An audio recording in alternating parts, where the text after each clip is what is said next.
Is everyone ready to go? Except you. I know. Well, thanks for pointing it out. Okay, thank you.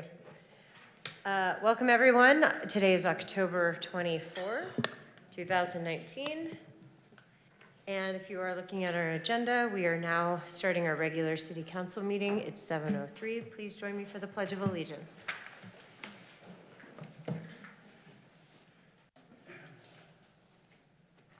I pledge allegiance to the flag of the United States of America and to the republic for which it stands, one nation, under God, indivisible, with liberty and justice for all.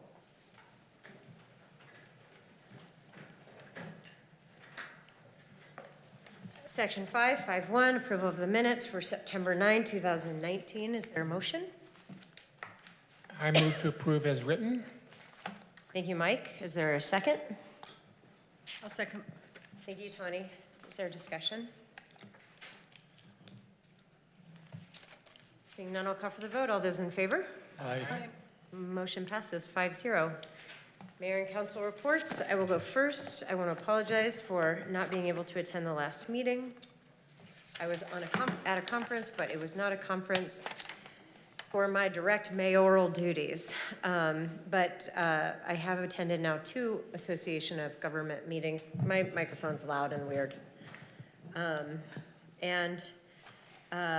just had one today. I did want to report that we review CIB applications. What's that? Better? Sounds better. It's less loud. We review CIB applications at the AOG board meetings, and there was an application in particular for a clinic in San Juan County, and some community members came to me concerned about it, and so they had the opportunity to weigh in and for the Association of Governments board to hear the concerns. Actually turned out we had a very good dialogue about what it means to manage this valley in a unified way with San Juan County and Grand County. Bruce Adams of San Juan County is on the board. Jalen Hawks of Grand County is on the board. And I'm on the board. We had a very good conversation. It wasn't totally comfortable, but it was a good conversation. And so the reason why I'm bringing this up is that procedurally we were talking about how applications come up and they make their way to CIB, and sometimes it feels like they're making their way without the community knowing of them. And as a board member, I do get to see them and I do get to vet them before they go to the CIB board for approval. And I am committed to communicating with who I think would be interested parties in town as applications come up that are pertinent to city business and even Grand County business. But sometimes what you don't think is an issue is actually an issue. So it is a little clunky, but I just did want to report that I do see the CIB applications before they go to CIB, and that I'm part of a rating and ranking process as the applications are coming in. I attended, and sorry, a couple of these events were a few weeks ago because I wasn't here last time to report, but I wanted to share that I attended a USARA Recoveries Day event. That was really fantastic, and we have a lot of people in recovery in our community that are doing really well, and that there's a network. So let me know if any of you want to be connected with USARA. They really are doing a great job. It's not one of our, it's not a board requirement for any of us to attend. It's just a really great thing that's happening in our community.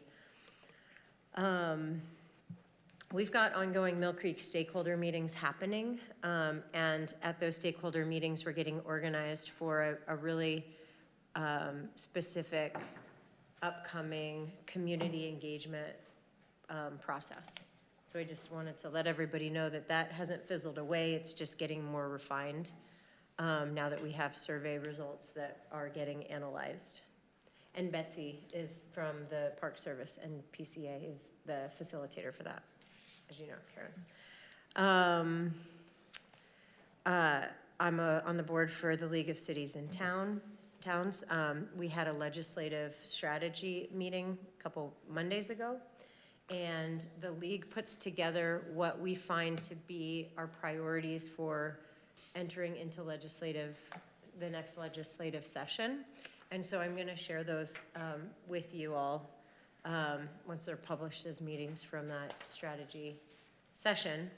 And then please feedback about those strategies.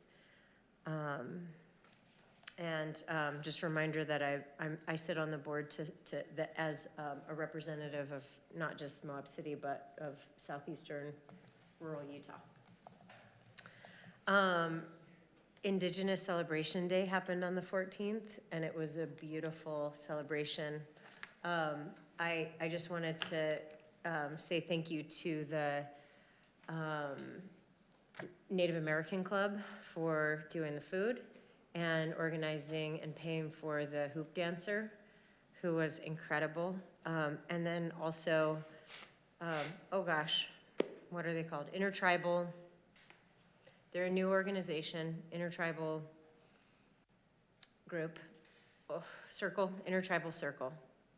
Indigenous, oh gosh, I screwed it up. I can't remember their name, but they're also coming together, and they're really starting to do more active work to support our Native community. And it was really great to see them and their board stand up and talk about what they're doing and celebrate, what they're trying to do to support our youth in particular and women. I wanted to let you all know that there's an organization called Protect Our Winters, and they came and did an event. They were here actually this whole week, where they bring professional athletes from different recreation sectors, snowboarders, climbers, mountaineers, like the top of the top in terms of athletes. They were recreating and talking about protecting snow all week, and it was a nice follow-up to the Park City event, and we were definitely celebrated as being a city that is committed to being net zero by 2030. And just went to the Outdoor Recreation Summit in St. George and had the opportunity to spend time with Val Hale, was my highlight, but also spoke on a panel about inclusivity with respect to recreation. And it's a really nice conversation that's happening, because when we think of diversity in outdoor recreation, we think climbers versus mountain bikers versus UTVs. And it's nice to think, well, who are the people behind the machines or the products? So that's it for me. Sorry, swapping pages. No worries. Did you think I'd be longer? I think that was pretty long. No, I was helping you out because I also attended the Indigenous Celebration Day. I wanted to thank the mayor for organizing, and I was just double checking on name for you. Full Circle Intertribal Center. Yeah. Yes, Full Circle Intertribal Center. So thank you for everyone who participated in that. It was a lot of fun and educational. I attended an October 14th EMS meeting, and just to let you guys know, the CIB application for the building, is still in good shape. They're just in the process of finalizing which of two sites will maybe get used, and likely the one up on the hill here on top of 100 North. I did want to mention, as the person who also sits on the Healthcare Special Service District, and because we're all reading in the news about other districts, that I do kind of feel like the districts are the canary in the coal mine in terms of money and budget things that are happening. So, I mean, I would, if possible, like to pursue the possibility of a joint city-county meeting at some point where we can discuss each other's budgets and just kind of understand how we're going to move forward. Just to understand the county's having to pay more for infrastructure, but it means that they're able to give less money to the districts. And so the districts are being, some of them, encouraged to come to us for funds, and And I just feel like the missing piece in this whole discussion is a better understanding of each other's budgets and the history of districts and who really can pay for what, because I think none of us want to see any, especially any of these essential services, fall in the hole, or we don't want to be having the discussion about, well, are we going to have 2 ambulances or 3?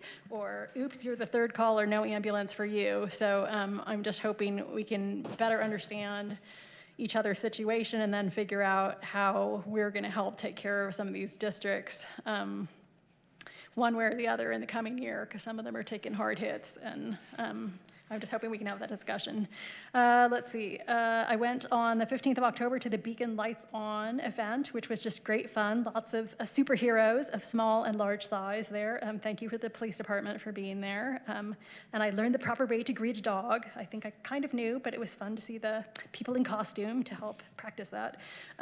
Went to the October 15th Arches Congestion meeting. Very informative. Looks like a lot of the outcome of that research will come out next summer. Went to the ribbon cutting at the Canyonlands for the Canyonlands Care Center for the new memorial garden. I suggest anybody go and have a look. The bricks are really lovely that they've done in memory of past residents. Every resident is, what am I trying to say? Represented, thank you. And they also had a LaSalle artist do just a beautiful stone for the garden, just to the name of the garden itself. I was asked to attend. I passed blah, blah, blah, blah, blah, blah, blah, the ability to talk. Okay. I bumped into Pastor Pacheco, and he asked me to attend an October 16th Systems of Care San Juan and Grand County Resource Advisory Committee meeting.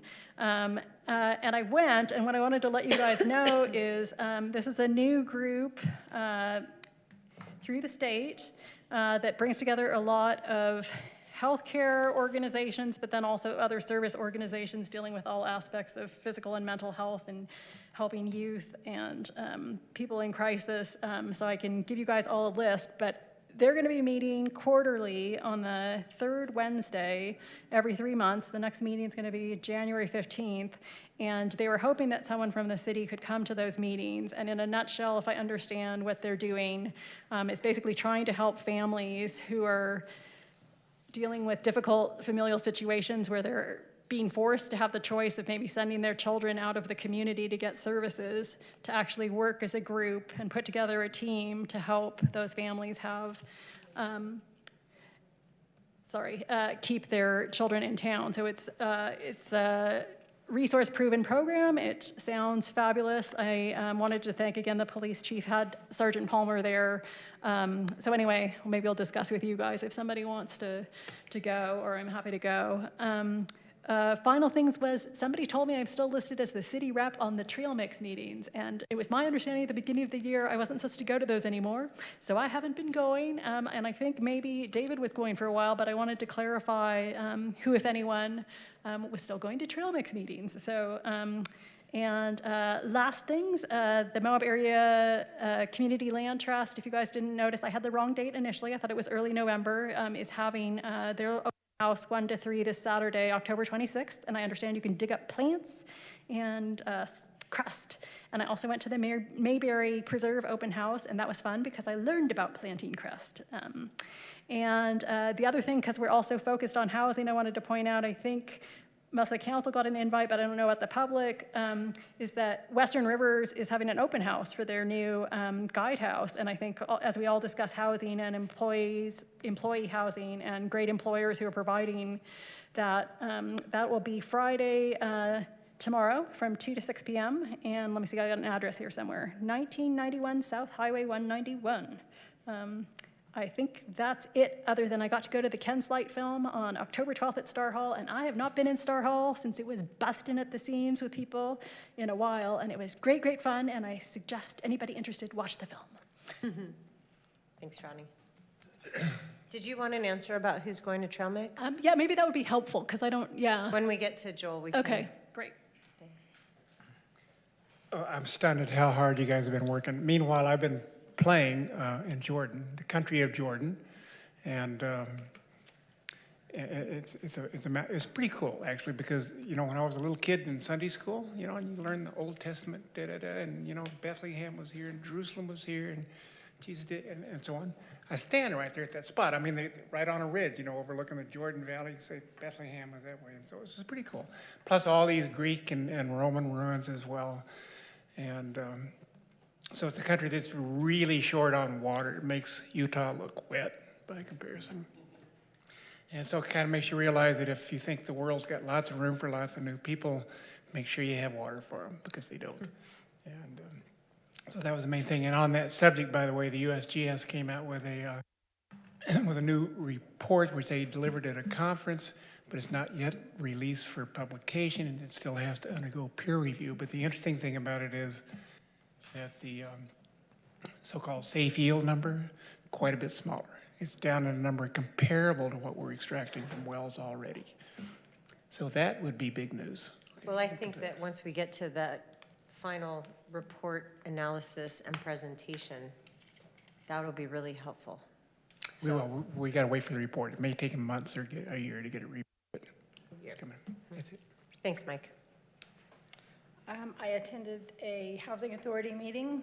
Mostly, I gave my report and left. I didn't stay for the whole thing, but the bulk of it was just administrative issues. I also attended a museum meeting, and they have had some delays in the production of the topographical map. It won't be installed in the museum until February, but the other displays are being installed now, and they don't have a hard grand opening date. That is yet to be determined, but it is moving along. Thanks, Tawny. I attended the Arches National Park congestion study as well, the open house. Had an opportunity to talk to some of Denver's National Park employees about the mandate that was sent from the Department of Interior, and they are working hard, and they recommended that if anyone has any information that they'd like to share, to send information to to the Denver office for the national park, and they're reading and taking notes on every single individual's comments. I went to Governor Herbert's Outdoor Recreation Summit in St. George, along with Joel and Emily. And then on Monday, I had an update meeting with a federal U.S. Census Bureau officer to discuss how we are going to reach out to our outdoor contingency in Moab. That would be the group of individuals who work in our community for outfitters or restaurants and other agencies who might not have a permanent address. And so we're trying to figure out how to gather the correct count of individuals who are living in our community. Again, the census starts April 1st.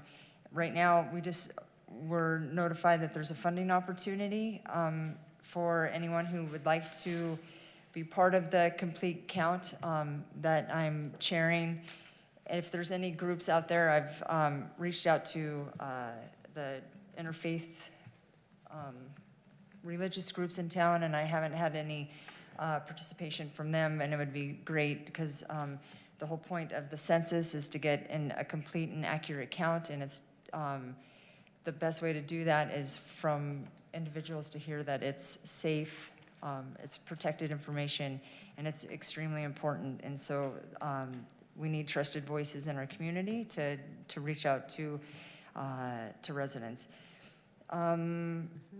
Let's see, and there's the state, the federal government has offered the state of Utah $500,000 to any group that is trying to get a complete count for the census.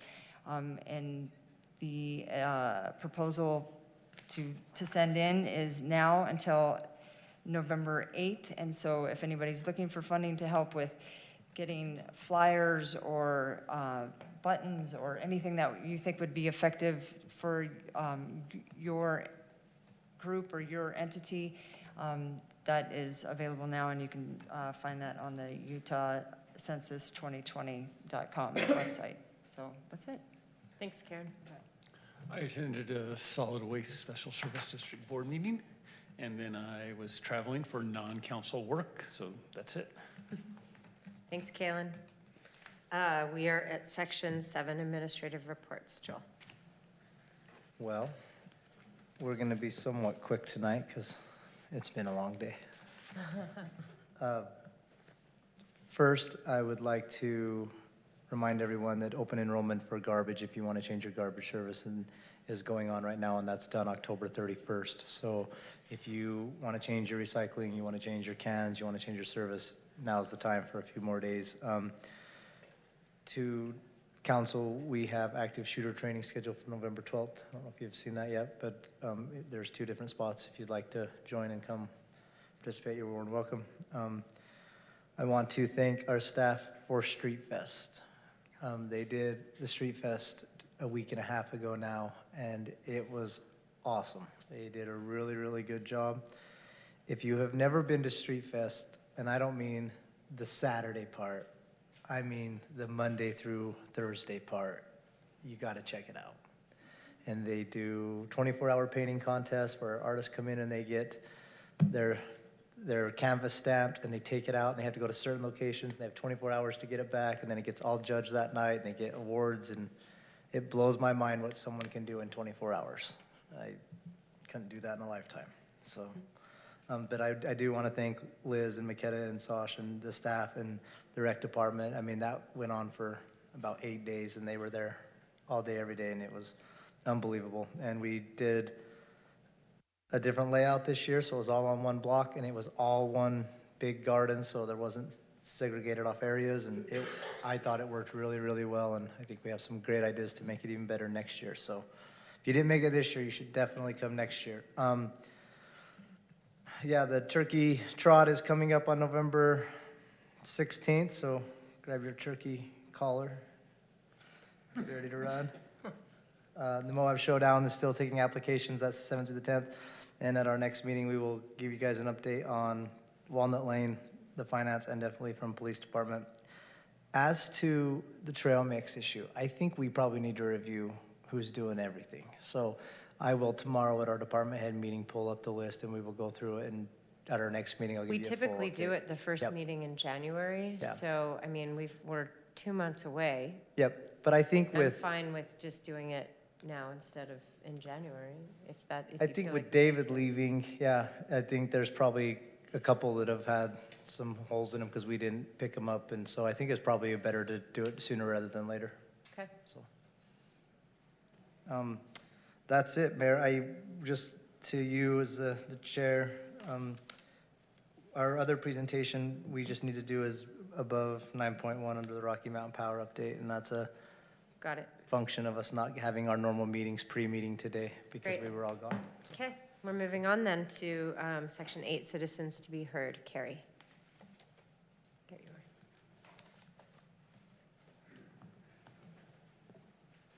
are. Thank you for coming. Gary Lang, Desert West Office Supply. I'm here to speak about the parking over on First South. I believe you call it the reverse angle back-in parking. There's a lot of issues over there with this parking. And I sent an email to the city, council, everybody, 2 weeks ago. Haven't heard one single thing from anybody. So that's why I'm here. I outlined in the email 3 scenarios that we see. I mean, we see many, but we see this all day long, every day, chaos. And I'd like you guys to look at this again and consider putting it back the way it was with the proper parking, proper in my opinion. It's very dangerous. It may work in places, but it doesn't work there. That is the highest volume street, side street in Moab. The next closest one is almost half of that, and that's Center Street. You're coming right off of the main highway, and just in case someone didn't read the email, you come off the main highway, you've got someone trying to back in there in a scenario that they're not familiar with, okay? They're blocking the traffic, they're backing up. We've seen this numerous times, they're backing up clear around the corner on Main Street. The ones coming the other way make the corner not realizing they can't go anywhere. We've seen them block the entire intersection trying to go. Now, to handle that, they panic and they start going around them in the oncoming lane. That's one scenario. We see the ones where they try multiple times, and I've got video. That's not why I brought this. I have video of them trying to back in 4 or 5 times and can't hit it. And every time they're pulling out into the street, usually across center, into the oncoming lane. We've had them pull the reverse direction in the oncoming lane and almost park, trying to, in their mind, trying to figure out what they're gonna do next and how they're gonna get into these parking places. I understand that it works in some places, but it's not working over there. We've had, I think I only know of 2 people that have come in and were positive about it. And we get nailed all day long, every day. And one of the biggest issues for me, and I know it is for Zach's also, our revenue's down 14.5% since that started. And we're borderline all the time anyway. And, you know, we're fighting the Amazon battle so people aren't shopping local, as you guys well know. We can't afford that 14.5% from something that could be corrected. So I'd just like everyone to think about it or discuss it. You can ask me questions if you want. We've got an outside camera, so we've got plenty of video and stuff. We don't sit there and watch it. We see something, we try to track when it was and look at it. I have no idea what we don't see, because we're not gonna just watch the cameras. Any ideas on this or any? Well, this isn't the venue to actually have like a dialogue, but I appreciate you coming in and being a citizen to be heard. Okay. And it sounds to me like, like we need to respond to what you said. I think the people from Zach's will begin to speak with you. So I really appreciate you coming in We're having a and problem. being heard today. Okay. And thank you for your business too. Yeah, and if you need any input on or scenarios, let us know. Okay. Kelly, have you talked to Chuck? Do what? Talk to Chuck. I talked to Chuck when we Williams. started, and I tried to talk him out of it. Okay, Okay.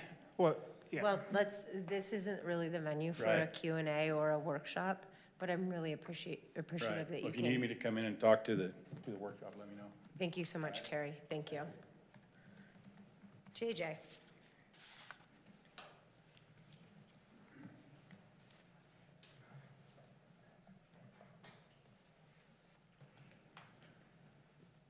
I have no comment, or I really support whatever your decision tonight. But I have a subject I think is important today's opportunity to present to here. Is our Highway 191.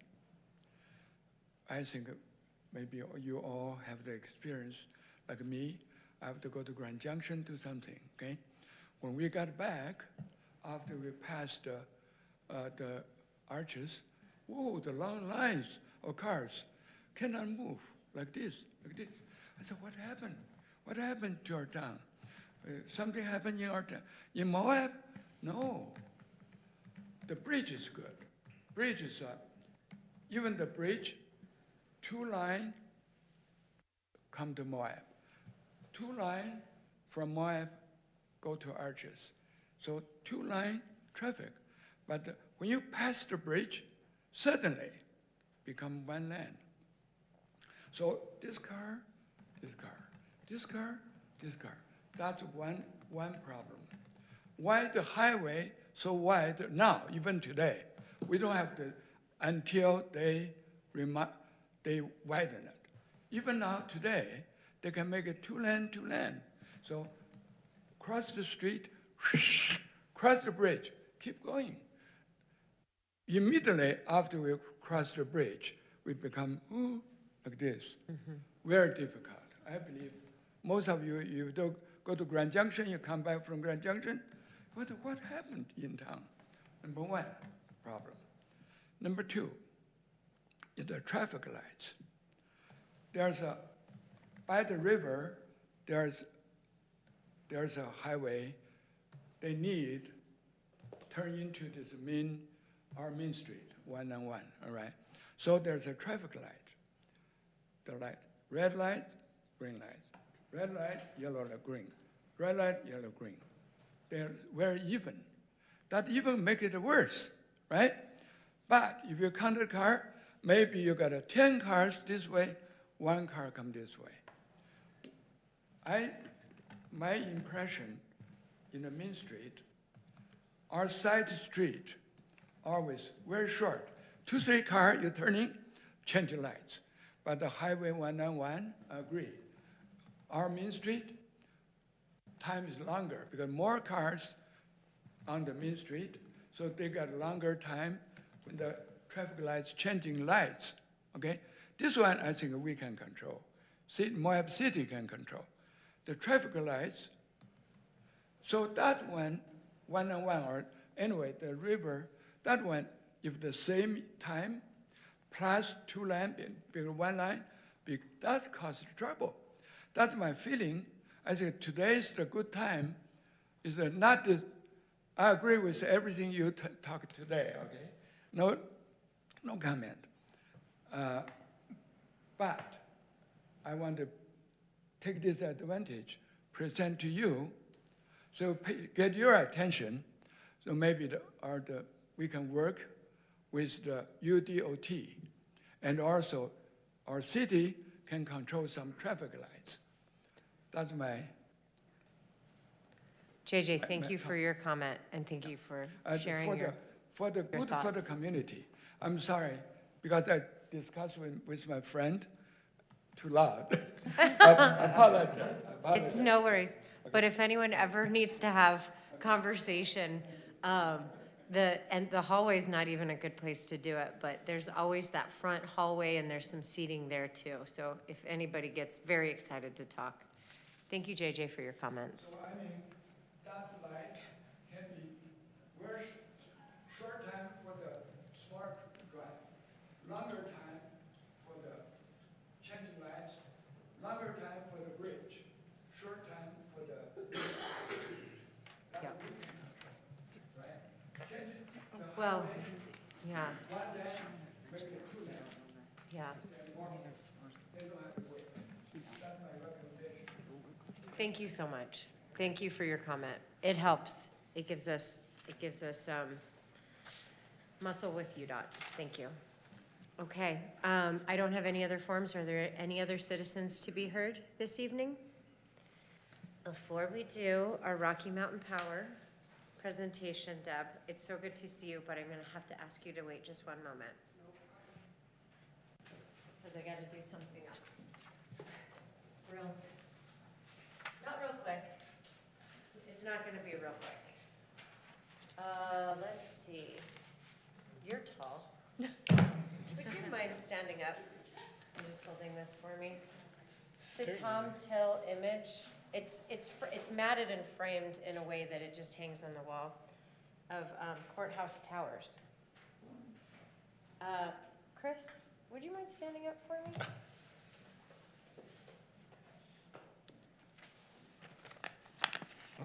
Thanks. Just gonna do it like this here. Hi, Chris. Hi. Surprise. Tonight, we recognize Chris McEnany for his dedication to and decades of work on behalf of the city of Moab. In more than 22 years, Chris has served as city attorney. He has consistently helped guide our municipal government as city leaders have navigated soaring success and tough challenges. Through it all, he has been a calming force in a storm, always providing careful reasoning and sound legal advice across a wide and varied scope of complex zoning, land use, and municipal law issues. Chris was instrumental in helping the city negotiate the North and South area annexation plans, the latter of which enabled USU to proceed with the Moab Regional Campus. And for almost 20 years, he worked to effect an ongoing agreement for the city to provide wastewater treatment services to Groundwater and Sewer Service Agency. Most recently, Chris has played a crucial role in helping the city secure easements and a land trade for the new wastewater reclamation facility, developed and implemented the Workforce Assured Housing Ordinance, and negotiated easements for the North Trunkline project. He has also successfully represented the city in numerous court cases over the years. Although the city has now hired an in-house attorney to take on our day-to-day legal work, We are grateful that Chris will remain with us as a consultant to continue work on several projects already underway. Chris. I myself, this council, staff, and our community.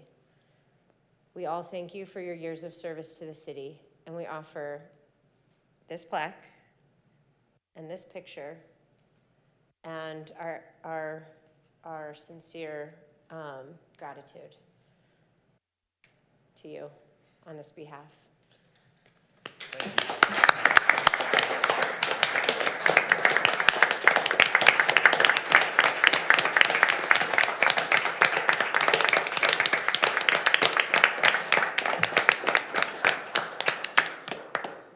Do you want to say a few words? Well, thank you. I'm stunned. I wasn't really expecting, the picture looks beautiful, by the way. Should we do a, here? I drew it myself, yeah. No, you didn't.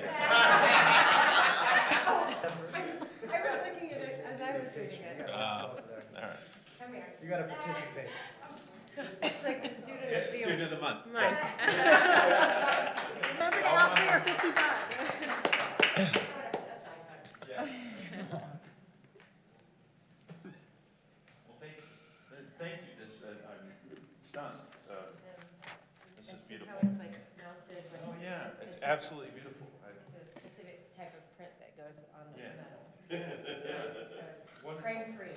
Well, thank you. I very much appreciate the recognition, and thank you for everyone who's here. And over the years, Moab's changed a lot, and I've always enjoyed it. Well, maybe not always, but most of the time. And always tried to do a good job for the city and for the people here. So, and I hope to continue in some capacity. So, thank you again. Thank you so much, Chris.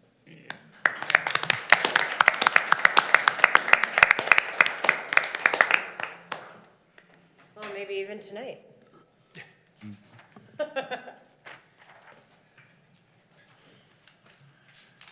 All right. Now, Deb.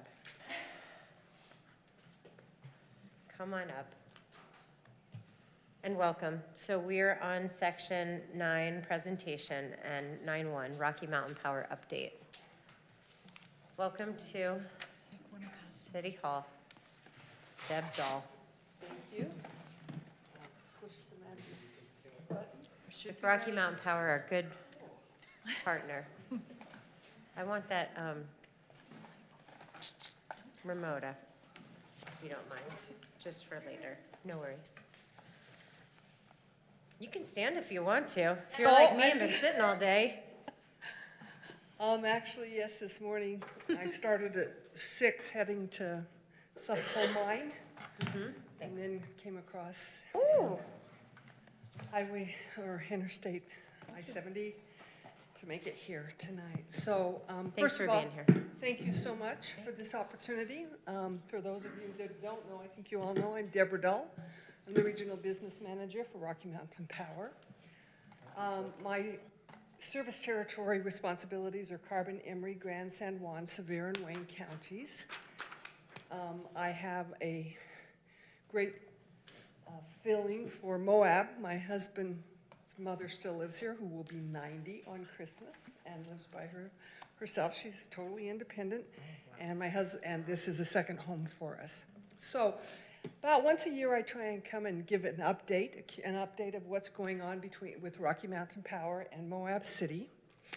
And there's always some fascinating stuff, I think, that has happened.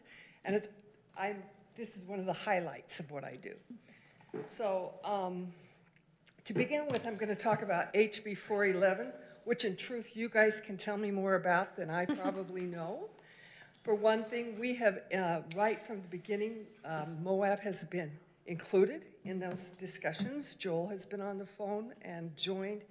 I believe it was spoken to about in Park City. I commend all of you that made it to Park City. I believe that Moab really had a huge showing there, and thank you very much. But this is a quick overview, which I would just like to make sure that everyone is aware of. HB 411 is Community Renewable Energy Act, and it's legislation that has Rocky Mountain Power, the Utah Public Service Commission, and communities involved. what is HB 411? And you can read this, but I will define it to make sure I say it correctly.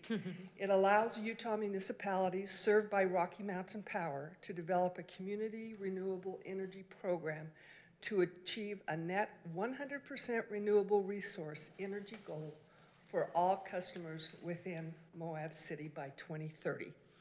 You took in, I believe it was 2017, you adopted a 2032, then in August, you changed that to 2030. So you guys are right on track. What the bill really does, it defines the energy program terms, it outlines the Public Service Commission's role in authority and approving the program. It establishes the basic elements of the program to be defined through future communities, which Moab will be very included in, with Rocky Mountain Power agreements and the Public Service Commission, program costs, projected rates, and so forth, and it defines the nature of the program's opt-out. Now, quickly, you guys already have known this, but it's something I wanted to, already, Moab has adopted the resolution that needs to be adopted by 12/31 of 2019 to be part of this. So what happens the first half of 2020, the communities will negotiate agreement with Rocky Mountain Power. The framework for the RFP and procurement process will begin, and then the communities will execute the agreement. Then the second half of 2020, which sounds like a long time, but everybody knows that's like 70 days away, 2020. We will, the files of applications with the Public Service Commission on behalf of the communities and Rocky Mountain Power. The commission will approve the application. There are several steps. I've outlined some of those right now. What it really is telling us is that we're going to work together to achieve these goals. The one thing we want to remind everyone is the second half of 2021, Rocky Mountain Power will be sending out notices to the customers of this new rate schedule that will have been developed, and the customers and residents may elect to opt out. And then every year after that, we will make sure that we meet and annually review anything to make sure we are going to meet those 100% renewable goals by your 2030 request. Now the good stuff. Renewable energy really does matter to us. This is an example of our wind farm. It's called 7 Mile. It's in Wyoming. We announced our integrated resource plan. An integrated resource plan is done every 2 years by Rocky Mountain Power to give an idea of where we want to go, what the resource is going to be, what our customers want to see. The difference between the 2017 IRP and the 2019 was substantial. It has made huge gains in renewables, and there was a lot of concern from communities that have fossil fuel or coal-fired generation. So what are some of the things? The resource plan calls for adding 7,000 megawatts of new renewable resources by 25, which is 5 years away, and nearly 11,000 megawatts by 2038. Just for those of you that might be interested, in the resource plan in Utah, we have the Hunter and Huntington power plants. The Hunter power plant was not even mentioned because an IRP is a 20-year, and right now it's projected to go to 42. But in the Huntington plant was mentioned for closure in 38. So the renewable energy investment coincides with the retirement of 16 of the 24 coal generation units by 2030. That's 2,800 megawatts. And the retirement of 20 of the 24 coal generation units by 2038. The 2038 number will include the Huntington 2 units at Huntington Power Plant. The carbon emission reduction using a 2005 baseline will see 43% reduction by 25 and 59% reduction by 30. If you guys would like some late night reading, there's a website to look at the integrated resource plan, and that'll put you right to sleep. I mean, no, that'll be very interesting. This is the solar farm. It's the Rocky Mountain Power Solar Farm in Holden.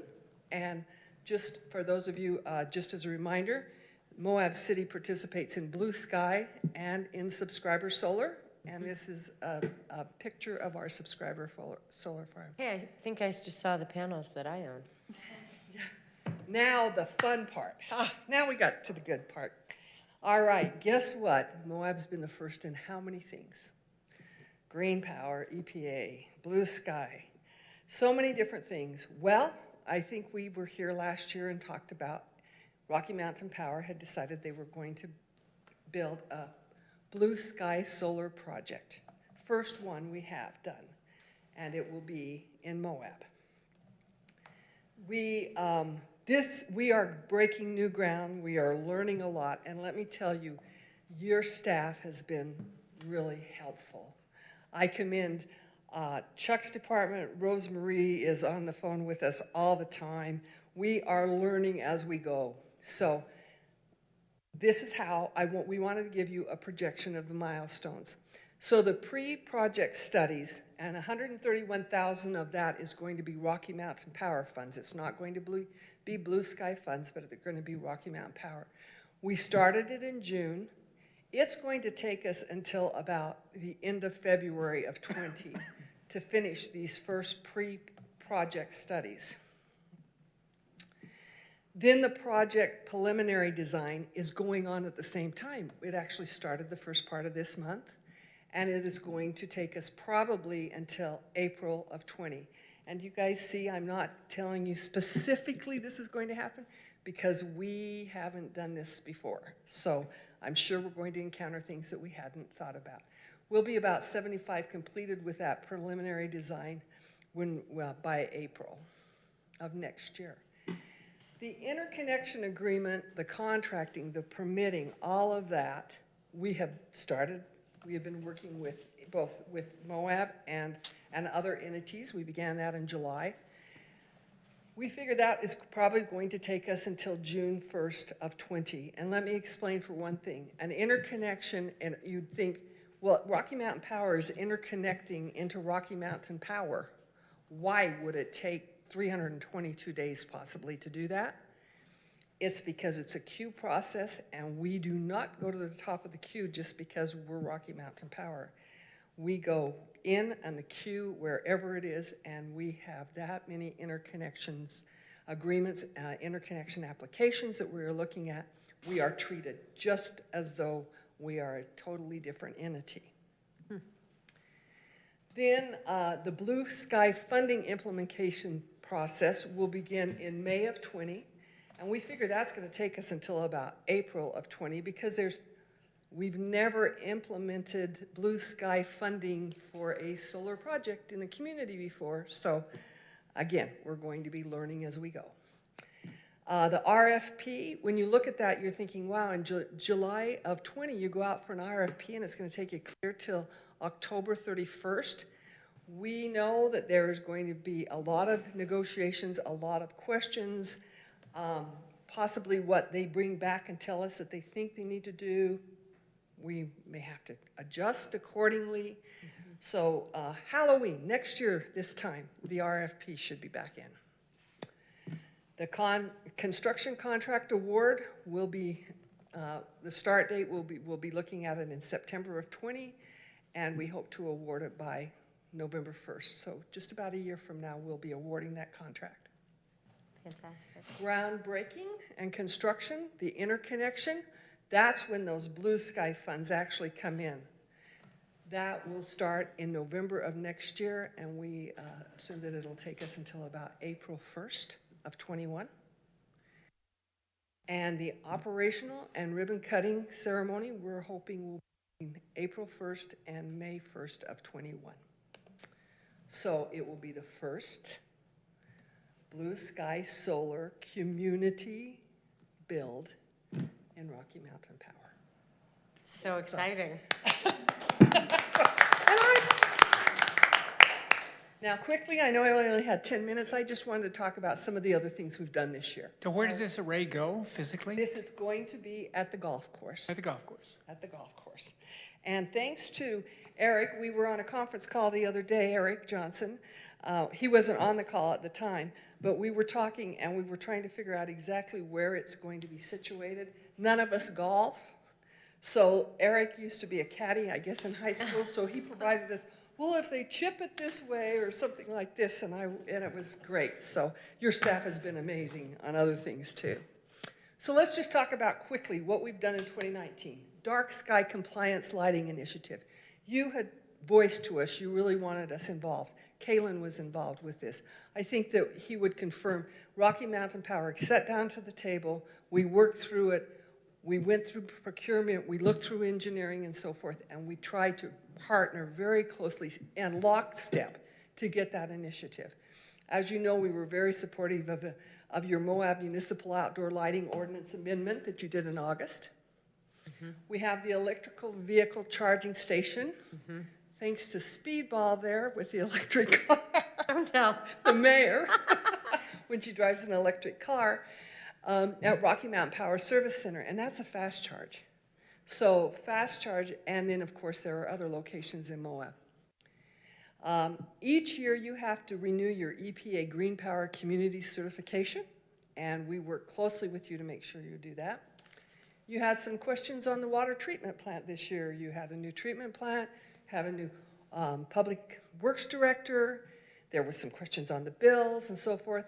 And we have worked through that. We had meetings. We brought in experts from a consulting firm just to make sure that everything was the way we needed it.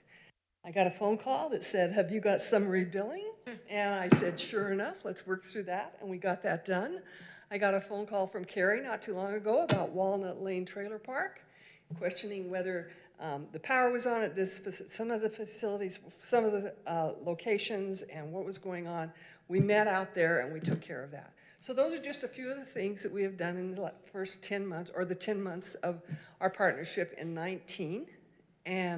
But I love coming down to say, congratulations, Moab. You are going to be the first Blue Sky Project solar farm community. So Thank you so much. This is what the public-private partnership looks like. When we all talk about public-private partnerships, this is what it looks like. Thank you so much. And thanks to your CEO for being, having that foresight and vision to have that diversified portfolio and looking for partners in solar. So it was very easy for us to come together and do this. Easy, meaning no one was convincing anyone. So that one easy question for you. By the time you reach these milestones of 2030 and a little beyond, where the coal plants are retired and the renewable arrays are built and so forth, one figure that you didn't give me that I'm curious about is, by that time, what percentage of Rocky Mountain Power's generating facilities will be renewable? I mean, nationwide is currently still about 60% coal. So what would it be here by the time you guys are done? This will be, if I remember right, the figure's going to be down in the low 30s. 30s, yeah. So it's probably takes too long to, I'm always curious about how they're going to balance baseband power. And so maybe that's for another time I'll ask you, because it's too nerdy a question to ask. It is kind of nerdy, but you know what's not nerdy is the coal strike force team. Yes. Would you mind, just because I'm aware of it, it's just, we sometimes think, that coal and solar are arch enemies. And we're doing a lot of work in the state to get rid of that narrative. And I just wondered if you wouldn't mind sharing. Well, since I'm also a coal miner's daughter, and the power plants are in my area and so forth, one thing that and you can always, I'll understand that when we brought the IRP out, we actually announced it the first week of October in the state of Wyoming. And then we've been bringing it out, and it officially hit the shall we say, streets on October 18th and so forth. But we were meeting with communities in Wyoming because if you were Kemmer, Wyoming, or that, your entire economy is based on the coal-fired generation. We have a unique situation here where we have the mayor of Price and some other entities working with the University of Utah have gotten a grant, and help me with this because I may have gotten a grant to look at what they call a coal strike force. Yep. Which, because we're not saying that there's technology we all know that we haven't even realized yet. And that strike force really is there not to just say, it's dead, it's gone, too bad, so sad. It's time we say, it's changing. We don't know what it's going to look like in 5 years, just as storage batteries. We don't know. But let's work together and start exploring. We will make mistakes, just like we are going to make mistakes as we go through this. But let's start now. And they are very aggressively starting and working to partner and make sure that we look at alternatives that we haven't looked at before. Is that, Mayor? Yeah, and all I would add is that when we think of carbon, sometimes we only think of electricity, but we ride around on carbon frame bicycles. Carbon is used for lightweight aeronautical, airplanes. Cement's a big one.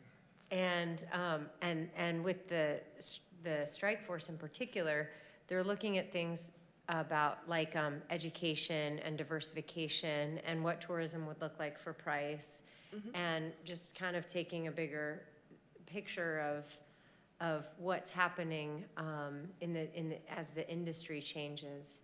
And it's just really positive to see Mayor Mike of Price be such a leader.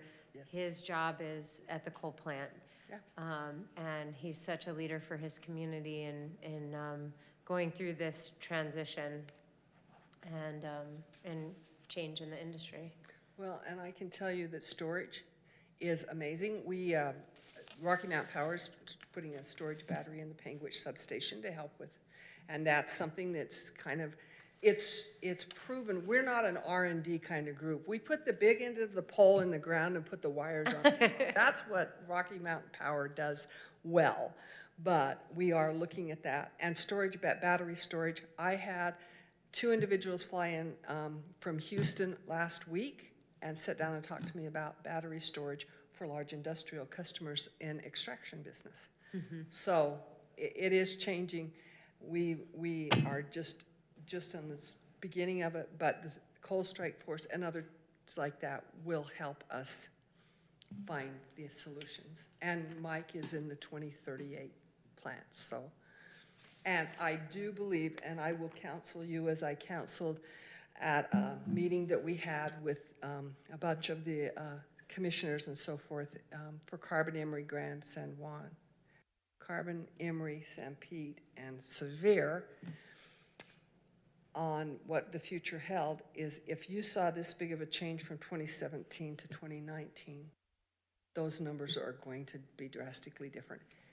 IRPs usually come back out in April of each year. This one didn't come out till October, so the next IRP is going to be out in 18 months. And it will have drastic changes too. I would almost guess these closure dates may come sooner than they are projected at this time. And we want to be a really good partner with the city of Price and our neighbors Thank you. through all of it. Thanks, I went Ben. over, sorry. Thank you. And thanks for the light bulbs. Yes. Thank you. Thank Rosemary too, she had asked for some. Ah, thanks, Doc. Okay, moving right along. We are at special events, section 10, 10.1, approval of permits for Canyonlands Half Marathon, March 2020. Is there a motion? I move to approve Canyonlands Half Marathon for the above date and venue, subject to the conditions outlined in the agenda summary. Thank you, Kaylin. Is there a second? I'll second. Discussion? It's a good event. We haven't had any issues with it. Okay. All those in favor? Aye. Motion passes unanimously.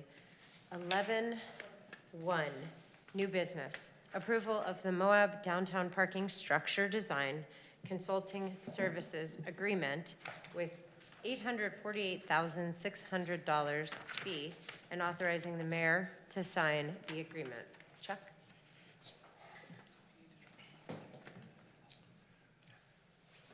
As you know, the next step in seeing the parking structure built was to procure services of a design firm qualified to do the work. Staff prepared a request for statement of qualifications based upon criteria that were in the agreement with UDOT, plus input from the council I've gleaned over the years. And we held a pre-proposal meeting, which was attended by 30 or 40 consultants, outlined what we were looking for. We received 7 statement of qualifications from firms. Evaluating the firms were a 4-member committee composed of sustainability and engineering staff from the city, as well as we had a UDOT project manager there because, as you know, the money flows through UDOT to get to the city. After we evaluated the firms, 3 were clearly higher ranked, was a very objective scoring criteria where we had published the criteria, then we scored based on the criteria we'd published in their responses. 3 firms were interviewed, and after that interview, the highest rated firm was Kimley Horn and Associates, Inc. Since then, we've negotiated a scope of work with Kimley Horn and a fee, which is typically the process you go through for professional services. That's not a low bid scenario. It would include, the scope would include all necessary site investigation, analysis, and design for the downtown parking structure. Meeting and working regularly with the City Design Advisory Committee, basically monthly meetings. 2 public meetings to present and receive input on the design alternatives. Evaluation and design of various sustainability features, that's included in the scope of work. And evaluation and design of various context-sensitive aesthetic features. At the end of the day, we'll end up with a set of bid-ready construction documents to go to bid. Schedule would be 9 months after notice to proceed. If council approves tonight, we'd issue the notice to proceed probably Monday. So 9, and I honestly, it'll probably slip a month just because of the way things go with big projects. But certainly within 9 to 10 months, delivery of those construction-ready documents, and the anticipated construction time frame is right about a year. So completion by December of 2021 of the parking structure. I just want to point out that $848,600 is UDOT money. It is not coming out of our general fund. And I figured I should just say that in case anybody's curious if we're allocating tax dollars. It was a gift from UDOT. And let's take that a step further and say this whole project is essentially UDOT money. Yeah. So not just this first step. And specifically, it's a fund called the Hotspot Fund. And we competed for it. And actually, Curtis Wells and I testified to the committee just before receiving it, kind of the final. So I just wanted to share that too. Yeah, you're exactly right, and that money, the $848,000 is about 12% of the budget. Typically, it's between 10 and 14%. We ended up at 12%. We negotiated down certain items in terms of the scope and fee with the consultant. I have a little experience doing that, having been a consultant, and I think it's a doable project for what we've got. Those fees include architects, geotechnical investigation, engineering. It's a big structure. So the sustainability features, which we're going to all be vetted through the Design Advisory Committee. So we think we've got a complete package in terms of the scope. It is a lot of money, you're exactly right, but it is the pass-through hotspot funding money. Mm-hmm. Chuck, can you talk about the Design Advisory Committee a little bit?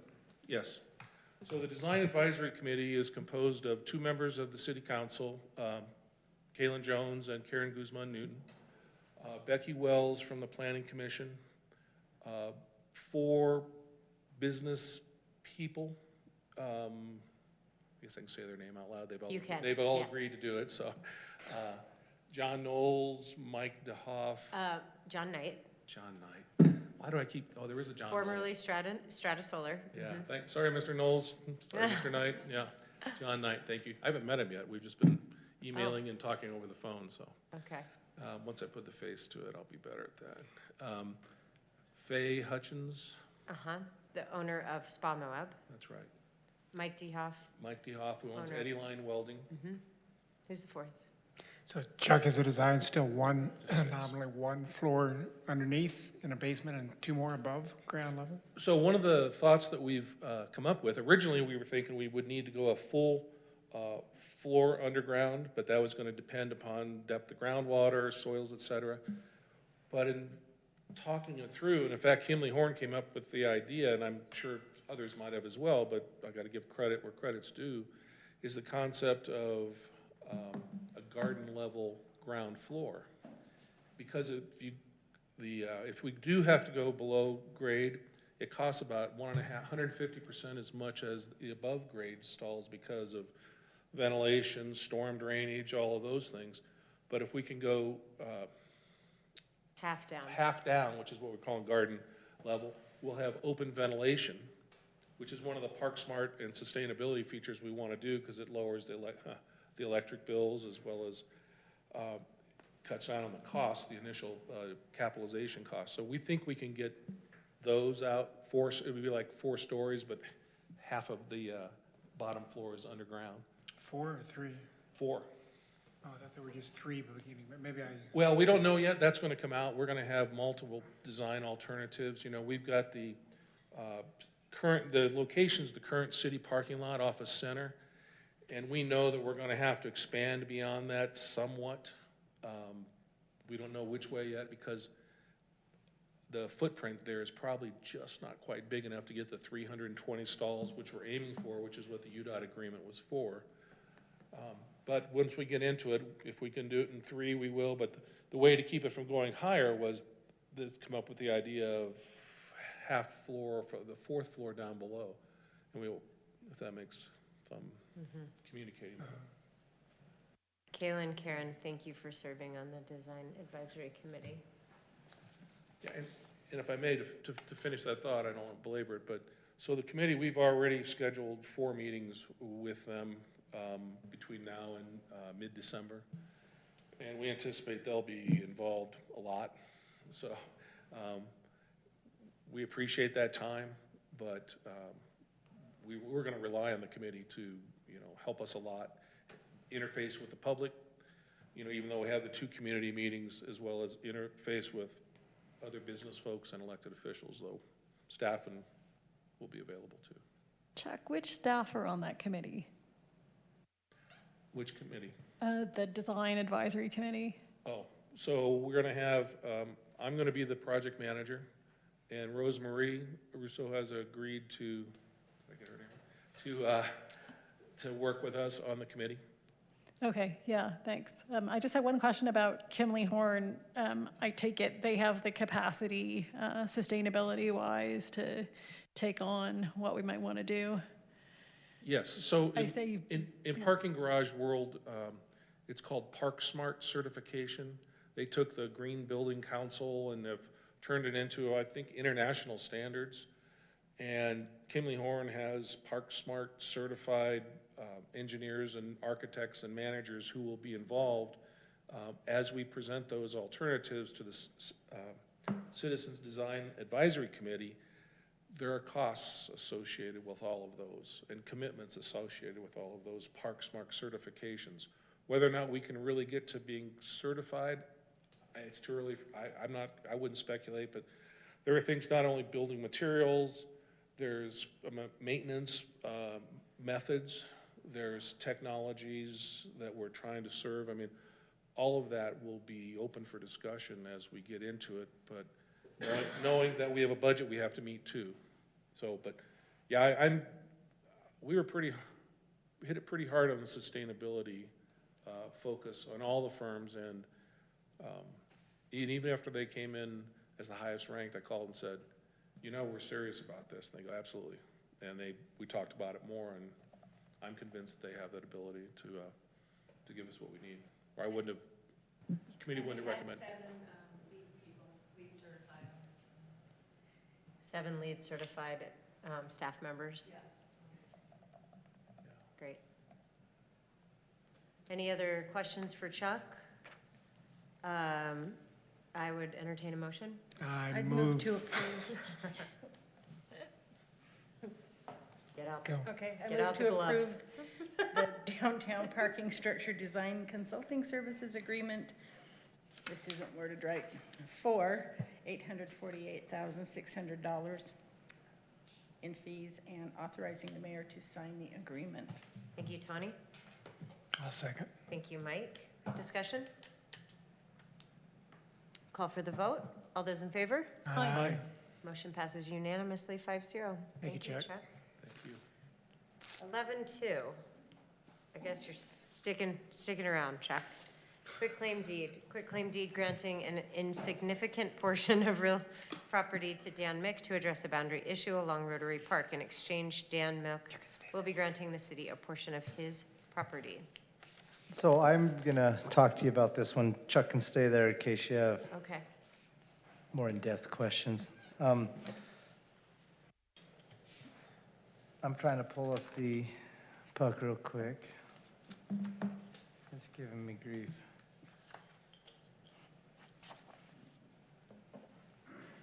So I'll talk to you while we're playing with this, but essentially this is an issue that is a housekeeping issue. This is a property line that is laid out according to the fence line, is what we're going to adjust it. We have built permanent walls and structures along what everyone has perceived to be the property line over the years, and everyone has agreed that those are the lines. I have done the title, went over to the county and pulled titles. There's no legal issues with either of the titles. The swap, basically all we're doing here is making the property line match actually what we're all recognizing at what has been the property line. So it should clean it up and be a non-issue. I would suggest that if there, I mean, obviously I'll answer any questions, but I would suggest that if there are,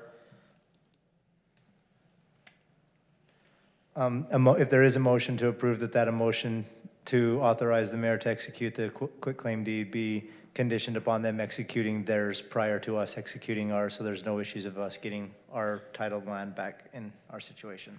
As you can see, this is the west side of the property line that is down Rotary Park. This would be Dan Mick's property, Dan Mick's home. This would be that upper level parking area right where you first come in. This is the stone wall that's there. This is the current property line. There. And this is what everyone has recognized and where the fence lines have all been built over the years. Dan has been maintaining and using this property. His driveway is on a portion of it. I mean, everyone has recognized that this is the case. What's happening now is Dan is in the process of subdividing his property and preparing to allow one of his children to place another home on that parcel. And so we're just doing cleanup work to make it so our ends are all taken care of and it's a non-issue for us. That parcel, that portion of the property there will go to Dan, as it says city to Mick there. And then the property fence line that's there, you'll see the lower portion sliver that's there is, well, the city is what we will get with. It's technically his property that we've had on our side of the fence that we've been for a number of years. So if there's any questions, I'm happy to answer. Or I would entertain a motion. I'll move to authorize the mayor to execute the proposed quitclaim deed contingent upon the grantee executing and recording a quitclaim deed granting the city the other southern portion of the property in dispute. Thank you, Ronnie. Second. Thank you, Kalen. Discussion? Call for the vote. All those in favor? Aye. Motion passes 5-0 unanimously. 11-3, proposed resolution 55, 2019, a resolution of Moab City Council to approve the Moab Mosquito Abatement District's noticing of up to an $80,000 property tax increase for 2020 representing an approximate 33.46% increase above the current property tax revenue budget. So I will, real quickly before a member of the Mosquito Abatement Board, this is a resolution that was brought to myself by Chris Baird from the county. Myself and Chris sat down, we went through the code. This isn't necessarily required of the council in order for them to be able to raise the rate. It's already been passed by the county, which passed it at their last meeting last week, which authorizes them to do it. This is more than anything a show of solidarity with the county that we do support the Mosquito Abatement District in raising their rate in order to sustain their operations. And we're not committing any city funds at this. No, all this resolution does is says that we are aware that the Mosquito Abatement District is asking and requesting to increase their current tax rate to above what they have in the past, that they are going to go through the truth and taxation process, and that we recognize that and we approve of them going through that process and raising that rate. It's just clunky because we don't collect a property tax. We're not increasing tax. No, It's it's merely a show of solidarity with the county that we do support the Mosquito Abatement District in raising their rate, in their taxing authority. Yeah. Joel, is it true that the city lies entirely within the Mosquito Abatement District? I don't know that. I don't know what the Mosquito Abatement District's boundaries are, to be honest Yeah, with you. the reason I ask is people have asked me on the subject of whether or not the city would be obligated to help fund MMAD, and my answer has always been, well, on the assumption that the entire city is entirely within the district, we're all taxpayers. We all pay property taxes too. It's a county thing. So as far as I can tell, there's no obligation of any sort for the city to participate. We could elect to do so out of the kindness of our heart, I suppose, but no obligation. So, and that would be my only trepidation in signing this thing, is it gets interpreted as a commitment. So I didn't know that we were going to have somebody present. So Jeanette, go ahead and, I don't know is it a presentation or a comment or what? I can, you guys probably already have a copy of the resolution with you, so I don't think I need to actually present that to you. I do have a clarification for you. The noticing of up to an $80,000 property tax increase for 2020. We have not made that decision at this point and how much we are going to ask for. This is basically just for your information as City Council.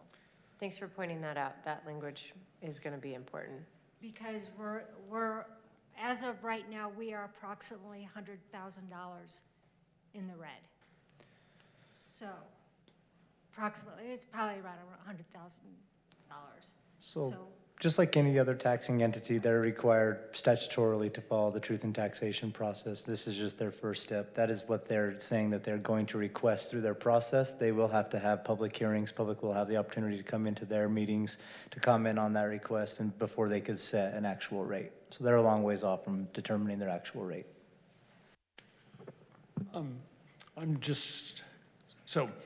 Perhaps you or the district have done this, but I'm curious how much this would represent, and sometimes for these truth and taxation notices, the information is given to the public in the form of an increase of X dollars per $100,000 of home value. Just yes, to put as in the newspaper, yes. Yeah. That Do you have that information yet, how this would translate into the... I do not have that information. I actually just read the actual dollar amounts in the newspaper last month. I thought it was written. It's in the Last resolution. week. In the resolution. Yeah. So, Yeah. yes. Oh, thank you. Yes, they're right there. It increases from 2369 to 3162. An increase of $793 per year. That's if we go with the full amount. Yes. So $793 per year for a, $100,000 house. $242,000 residence. yes, to hopefully have a mosquito-free summer. Hopefully, we won't have another summer like we did this past summer. Well, occasionally we will. Yes, we will. But hopefully we get a break for a few years anyway. I hope so. While we're talking about this, I did want to bring up that there was, when you came and spoke as a citizen to be heard, that you made the comment that the city council had not participated in the funding of mosquito abatement. I just want to let you know that other than Evan Clapper casually saying to me when we were together, not in any official capacity, hey, would the city kick in some money? And my response was, I don't know. Formally ask. There's not been a single formal ask. There's not been, we've said to your board members, if there is a request, then it can't just be like people talking to people, that it would have to be a formal ask, and we've never received a formal ask. So I just wanted to say that since you're here and we're talking about this, the funding of this, that the city has not received any formal request for funding. And I just want to be really clear about that. I understand that through the city council, yes, but there have been some staff members that have been approached in the past. City staff? Yes. What were they But approached it was with a county, it was not a county, it was a county staff member asking a city staff member. And I'm pretty sure, I do not know this as a fact, that there were some emails that had transpired between staff members. I don't know the extent of that. I am aware of the reason why we did not come before you for any help in this situation was, number one, we didn't know. I mean, we have never been through this before, so this is a totally new, different situation that we've been in. We were aware that we needed to come before you in that situation. Okay. So as a city, or as a city appointee along with Chase Golson, we could have come before you and been on the agenda. But as the mosquito season got farther into it, we never had time to get anything together. It's just, so I am totally aware of that, but I think there were some emails that had gone between staff members, and that staff member or the two staff members never heard back from the city on what we could actually do that. As to Mike Duncan reached out to someone on the mosquito abatement district and said, yes, you need to come before the city council and ask for that if you guys need help. But I reached out as well. right. But I have not seen. I feel like that was a shared message. But I have not seen, myself, I have not seen those emails. Well, I think we reached out in several different ways to say if this mosquito abatement district is asking for help, that it would be helpful that the ask was formalized. It would be. It would have And been I awesome. could probably show you emails to Libby. I can understand where that. we were really specific with, that. So I want to say that so that there is some, so that we can calm any potential rift. I totally understand that. It's in the past. Yeah. I just don't want there to be adversarial. No. There's no adversarial thoughts on that at all. I think what we all learned in this whole situation is that things are changing. Things are changing very quickly. And when things like this happen, we as a city and a county and as planning and zoning, as council, as everyone, we all need to work together and not be well, that's not my problem anymore. That's a county problem, or that's a special district problem, or whatever. I just don't want to see that in my town. And that's why I was really angry and I was very upset, because it's not about me. It's about everybody. It's a health problem. It's a policy problem. It's a money problem. It's a changing thing that happens from day to day. And I saw a lot of people suffering because of bad management in the past. I was part of that bad management in the past. I've been on mosquito abatement for 17 years. So I just want to make it right. I want to make sure everybody stays healthy, and I want to make sure that everybody's happy. And that was my point. That's all. And I think we all feel the same way. So at minimum, this resolution is one way to do that, right? Yes. All right. Any other discussion or sharing? I'd just like to reiterate in general my request from earlier about the need to meet with the county and understand, you know, if and when we're crossing into, you know, lines of, as we have these conversations about dual taxation stuff, I just want to all get on the same page so we understand that.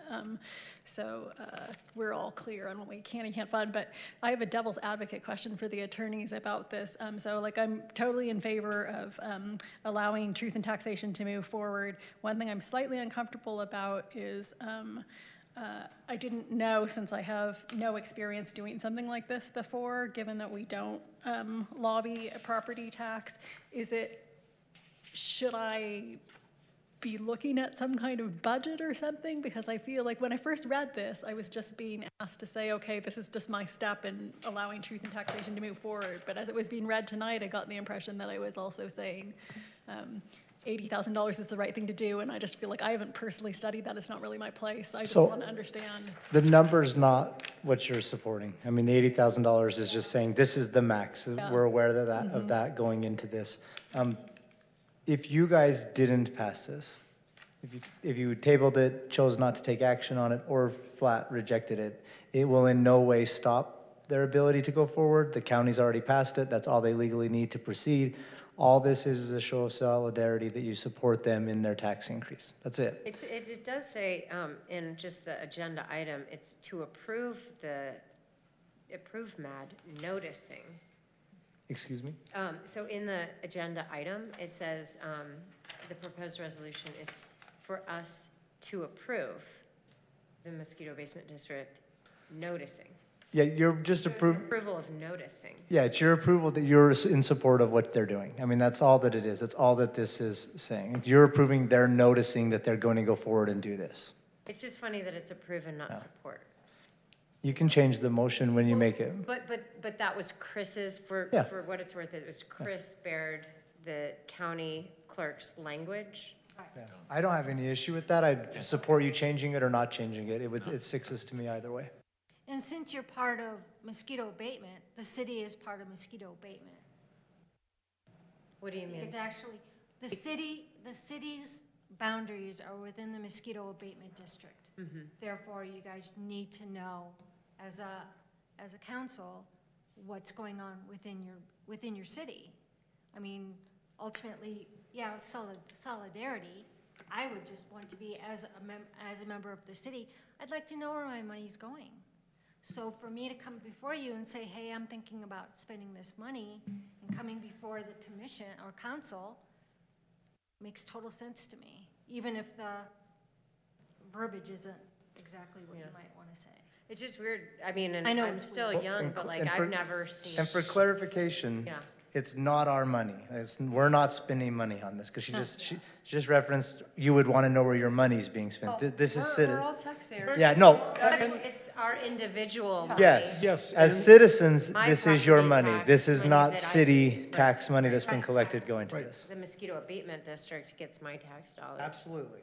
And the district had their public hearing on their budget recently, I believe, in which we could have participated as individual taxpayers, which would have been, as the structure is set up, our role. Yeah, I did attempt to attend the last mosquito abatement district, and I pulled their agenda to go, and it didn't have the time, place, or manner of the meeting. It just had the agenda, and I emailed former director and said, can you tell me what time, what day, and where this is held so I can attend it? And I never got a response.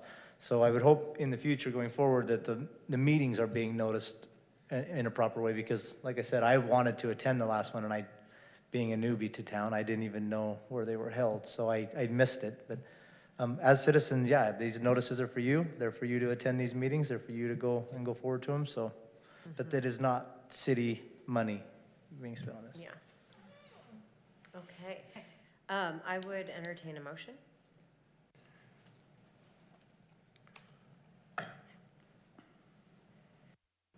Kaylin's getting ready to speak, it looks like.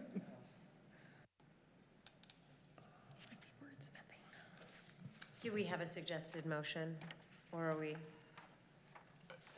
Just moving to approve the resolution would be appropriate. Sufficient. Yeah, Okay. resolution Okay, number thank you, Tanya. 55 I'll move to approve 2019. Resolution 55-2019, resolution of the Moab City Council to approve the Moab Mosquito Abatement District's noticing of up to an $80,000 property tax increase for 2020, representing an approximate 33.46 increase above the current property tax revenue budget.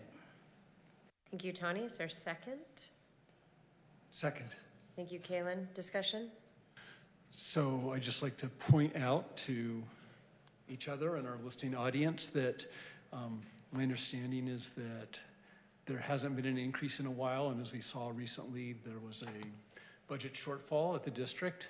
And so while this may seem like a large increase that averaged over time, it may be appropriate for the level of service that they've been providing.